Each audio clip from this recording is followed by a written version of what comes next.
농어촌 분야에서 이제 이민 정책에 관심을 가져야 하는지, 사회 구성원들이 어떻게 바뀌고 있는지, 그리고 국내 이민 정책의 특징은 무엇이고 농어촌에 주는 시사점이 무엇인지, 그리고 농업 종사 이민자가 국내에 안정적으로 정착하기 위해서는 어떤 정책이 필요한지를 논의하고자 합니다. 농어촌의 고민에 대해서는 이미 이 자리에 계신 모든 분들이 잘 아시기 때문에 제가 반복해서 언급할 필요는 없을 것 같습니다. 그 인구 감소나 고령화에 대해서는 수없이 이야기가 되었고, 그래서 저 같은 이제 이민을 연구하는 연구자들도 농업 분야의 인력을 어떤 식으로 공급할 것인지, 그리고 이제 관련 제도를 어떻게 설계해야 할 것인지를 늘 고민을 해왔습니다. 그런데 오래전부터 농어촌에서는 산업의 문제를 넘어서 이제 지역의 생활 공동체의 유지에 대한 고민으로 이어졌고, 이것이 최근 이민정책 연구자들의 관심사이기도 합니다.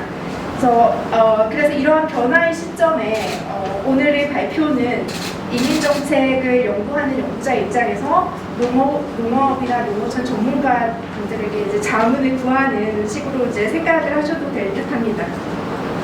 이 그림은 10년 전과 비교했을 때 이제 현재 다문화 농어가 및 인구 현황입니다. 이때 다문화 가구는 가구원 중에 외국인이나 귀화자가 포함되어 있는 가구인데요. 다들 아시다시피 전체 농어가 가구 인구가 감소를 하고 있습니다. 네, 그중 다문화 농어가 인구는 더 감소하고 있는 추세입니다.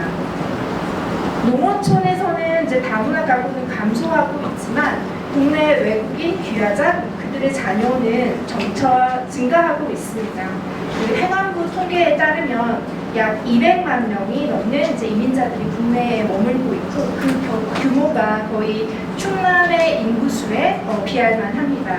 즉, 그 한국에 100명의 사람이 살고 있다면 그 중에 4명은 이민자인 셈입니다. 그리고 10년 전과 비교해서 볼 때 저희 이제 이민자의 비중이 10% 이상인 지역의 수도 점차 이제 증가하고 있습니다. 지금 2년 전의 현황인데요. 2021년의 자료를 보시고 계시기 때문에 그때가 이제 코로나19 와중이었기 때문에 현재 시점에는 그 수가 더 증가했을 것으로 예상이 됩니다. 이렇듯 이제 10년 전과 비교했을 때 한국 사회의 모습은 크게 바뀌었고, 앞으로도 그 변화는 이제 계속될 것으로 보입니다. 그 농업 분야에서 이제 생산 인력 부족은 상당히 오래된 이슈입니다. 그래서 농번기가 되면 어김없이 그 언론 보도가 되고 있는데요. 최근에도 이제 농업이나 이제 이민자 이 둘을 다루는 언론 보도는 인력 부족, 인력난에 집중되어 있습니다. 실제 농업 분야에서 일하는 외국인 수는 지난 10년간 크게 증가하였습니다. 다들 아시다시피 비전문 취업이나 자격으로 이제 농업에 종사하는 외국인들이 크게 증가했는데, 더욱 큰 변화는 계절 근로자가 이제 농업 생산 시기별로 이제 도입되고 있다는 점입니다.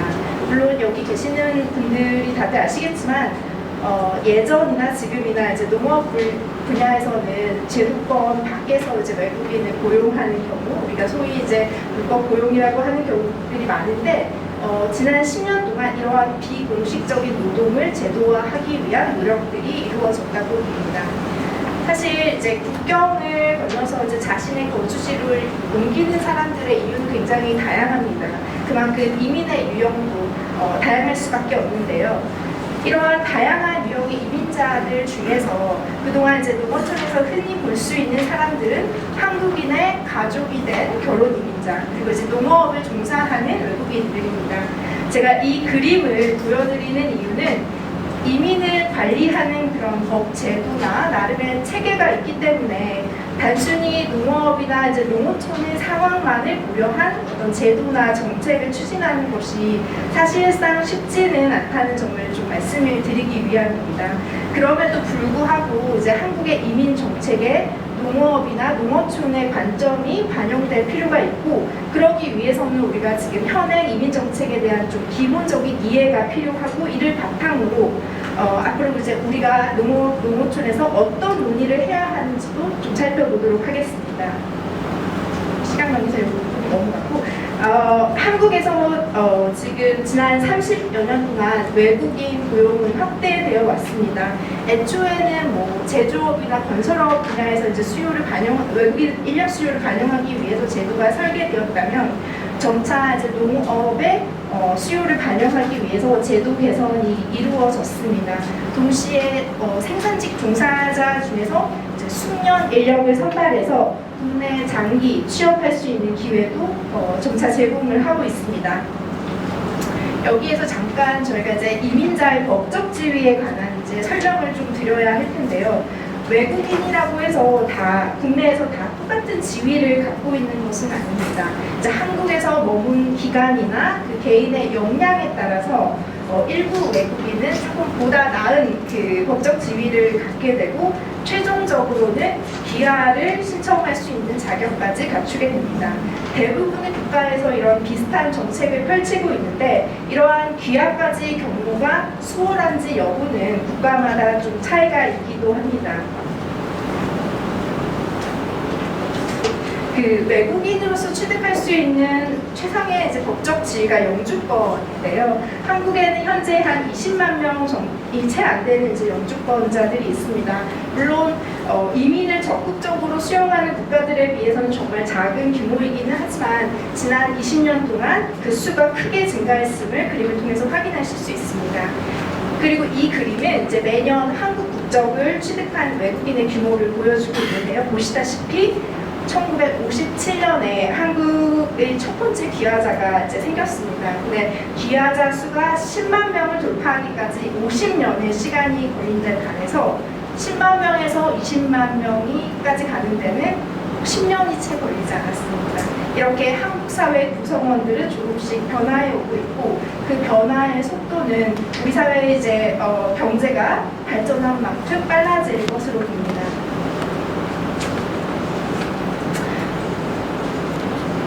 앞서 이제 한국의 이민 정책의 연역을 제가 간략히 보여드렸는데 이제 국내 이민 정책의 특징을 조금 한 가지 특징을 말씀드리자면 국내에서는 경제적 효용이 이민 정책 운영의 중요한 원칙이 되어 왔습니다. 예를 들어서 제가 앞서 이제 외국인의 법적 지위가 조금 차등이 있다고 말씀을 드렸는데 정부가 이민자에게 보다 나은 법적 지위를 부여할 때 경제적 효용 가치가 굉장히 중요한 잣대가 되어 왔습니다.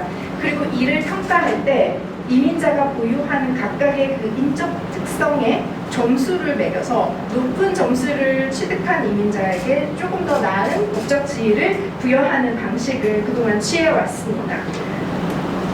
외국인이 보다 나은 지위를 취득하지 않으면 한국에서 사실 오랫동안 일을 할 수가 없습니다.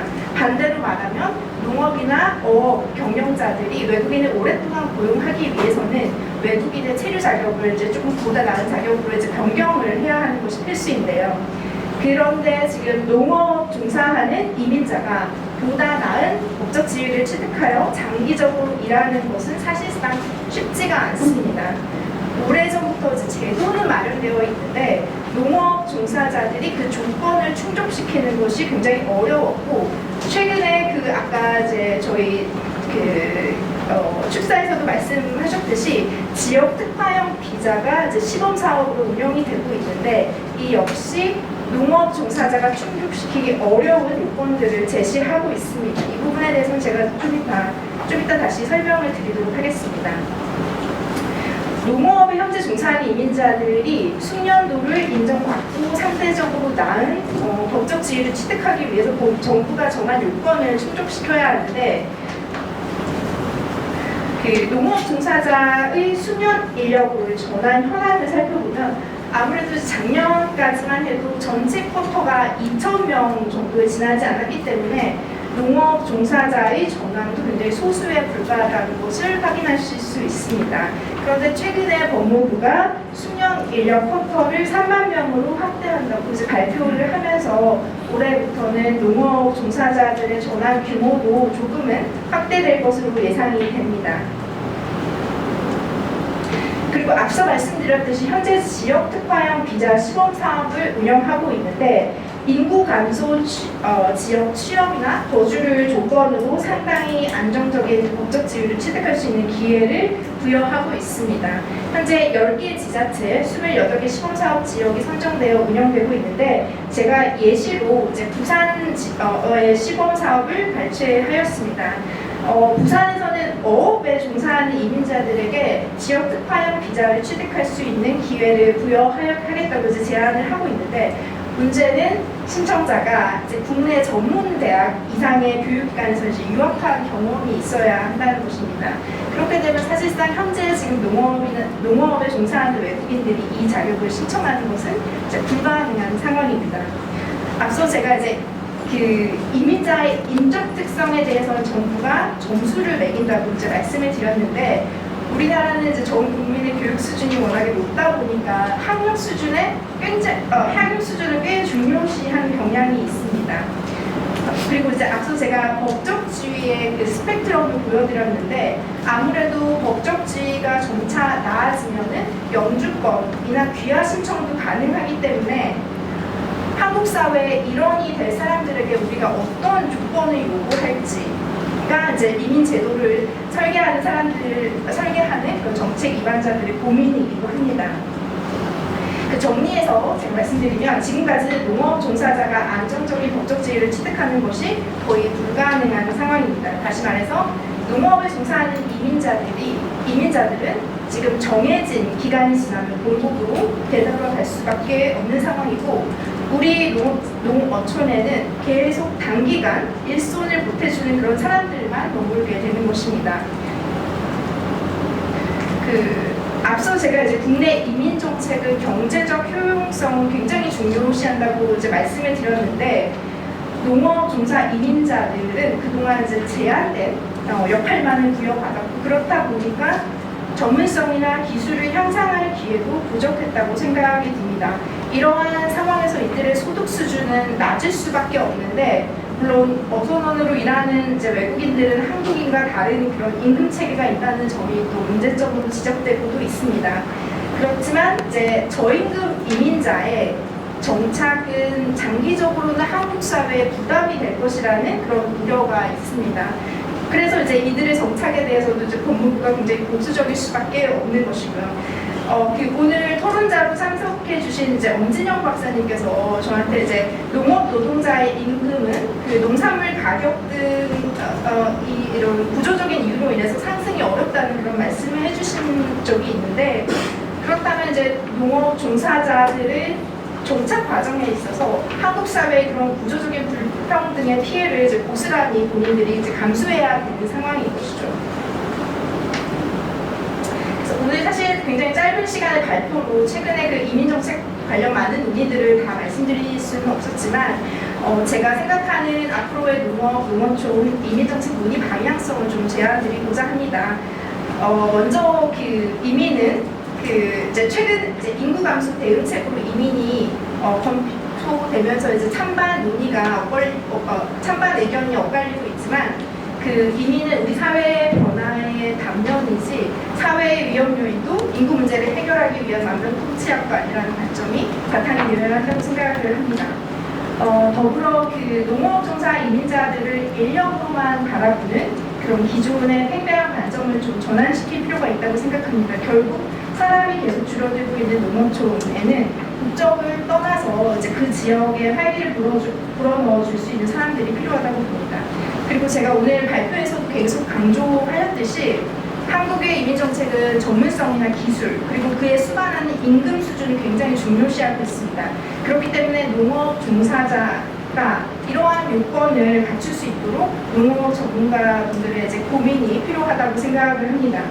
또한 그 현재 농업 분야에서는 이제 불법 고용이 좀 만연한 상황입니다. 물론 이제 정부가 보다 현실적으로 제도를 설계할 필요가 있지만 불법 고용을 좀 지양하려는 그런 공동의 노력이 필요하다고 생각합니다. 불법 고용이 만연한 상황에서는 현재 이런 논의가 무색해질 수밖에 없기 때문입니다. 더불어 아무래도 이제 농어촌에서는 도시와 달리 이민자들을 지원하기 위한 인프라가 제한적이기 때문에 이러한 자원의 공백을 누군가는 채워줄 필요가 있는데 이민자의 생활 전반에 지대한 영향을 미칠 수 있는 사업주의 태도가 굉장히 중요하다고 생각합니다. 마지막으로는 물론 현재로서는 외국인들이 필요한 노동력을 제공해 주는 것이 가장 큰 관심사이겠지만 이들이 국내 정착의 기회를 얻게 되면은 그 가족과 함께 생활을 하기 때문에 농업 종사자뿐만 아니라 그 가족의 성장과 발전, 정착에도 관심을 가져야 한다는 점을 좀 강조드리고 싶습니다. 이러한 방향성을 말씀드리면 농업에 종사하는 모든 이민자들을 정착을 포용해야 하는 것처럼 이제 오해하시기도 하는데 그렇지는 않고 우리가 이제 어떤 사람을 어떻게 선별할 것인지가 굉장히 중요한 이슈가 될 것 같습니다. 그 외국인 고용을 얘기할 때 흔히 나오는 반론이 이제 청년이나 여성의 일자리를 침해하거나 이제 노동시장에 부정적인 영향을 미친다는 것인데 이러한 부분은 사실 판단이 쉽지가 않습니다. 그 현재 이제 외국인을 고용하기 전에 내국인 구인 노력을 하도록 계획하고 있는데 이러한 형식적인 절차가 실제 이제 농업의 현실을 반영하고 있는지도 의문이기는 합니다. 그 발표의 서두에 제가 이제 농어촌이라는 지역의 관점에서 이제 최근의 인구 감소 문제에 접근할 필요가 있다는 기사를 제가 소개하였는데요. 결국 농어촌에 사람이 모이기 위해서는 새로운 기회가 창출되어야 하고 이를 위해서는 지금 농업의 종사자의 대부분을 차지하고 있는 이민자들도 청년, 기촌인들과 함께 이제 농어촌 발전 계획에 포함되어야 할 것입니다. 이러한 방향성을 염두에 두고 정부에서 그리고 농어촌 관련 기관들이 검토해야 하는 몇 가지 방안들을 제시해보면 다음과 같습니다. 먼저 앞서도 계속 말씀드렸듯이 기존의 농업 종사 이민자들을 제한적으로 활용했던 방식에서 벗어나 이제 관련 전문성과 기술 습득의 기회를 제공할 필요가 있다고 생각합니다. 그리고 이 부분은 이제 농업 관련 두 부처와 이제 법무부가 함께 고민해야 하는 부분인데 농업 종사 이민자들이 보다 안정적인 법적 지위를 취득할 수 있는 방안에 대해서 고민이 필요합니다. 그리고 이와 관련해서 이제 국내에서 안정적인 지위를 취득하기 위해서는 임금 혹은 이제 자산 요건이 있기도 하고 한국어 의사소통이 굉장히 중요하기 때문에 이에 대한 정책적인 지원이나 인프라가 마련될 필요가 있다고 봅니다. 또한 이민자들이 안정적인 지위를 취득한 이후에 이제 도시로 이주해 가는 것을 이제 우려하는 목소리가 있기도 한데 농업 종사자들이 단순히 임금 때문에 이제 도시로 공장으로 이탈하는 것을 예방하기 위해서는 어떤 강압적이거나 규제적인 정책만을 펼칠 것이 아니라 이들이 농어촌에 남을 수 있는 다양한 유인책이 마련되어야 하고 지역의 소속권이나 유대감도 중요할 것이라고 생각이 듭니다.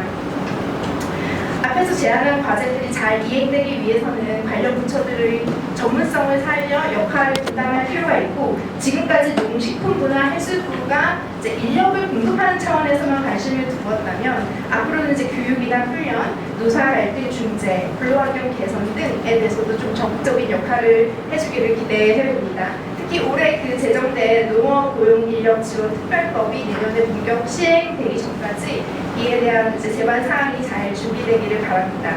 그 발표 자료의 뒷부분에는 제가 이제 이민자 관련해서 정부 부처 등의 현재 역할 분담이나 관련 부처 등을 이제 정리해 보았는데요. 이는 참고로 하시면 될 것 같고, 그 앞서 말씀드린 이제 농식품부, 해수부의 역할 확대를 위해서는 부처 관련 부서의 그 업무 내용도 재구성이 필요할 것이라고 생각이 됩니다. 이상으로 발표를 마치도록 하겠습니다.